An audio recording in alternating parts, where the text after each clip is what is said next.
ఒమన్లోని దోఫర్లో డ్రోన్లు వాస్తవంగా ఇవాళ అన్నీ మొన్న మిస్సైల్స్తో విరుచుకుపడ్డటువంటిది కాస్త ఇప్పుడు డ్రోన్లతో విరుచుకుపడుతోంది ఇరాన్.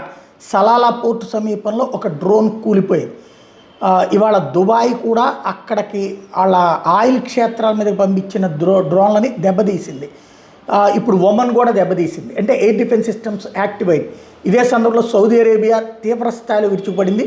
ఇరాన్ దాడుల్ని ఆపాలి, ఇరాన్ దాడుల నుంచి మమ్మల్ని మేము రక్షించుకునే హక్కు ఉంది, పరిస్థితి తీవ్రత తీసుకురావద్దు అని చెప్తుంది. అంటే ఇప్పటిదాకా మేము ఎదురుదాడి చేయలేదు, చేయడం ప్రారంభిస్తే తీవ్ర పరిణామాలు ఎదురవుతాయి, అంటే మేము కూడా యుద్ధం ప్రారంభించే పరిస్థితి తేబాక అని పరోక్షంగా చెప్తోంది సౌదీ అరేబియా.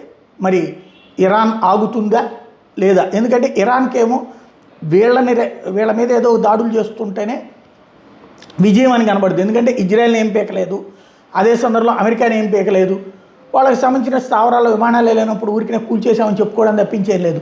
ఓ మైండ్ గేమ్ కోసం దెబ్బతీసే ప్రయత్నం చేస్తుంది గల్ఫ్ దేశాలు.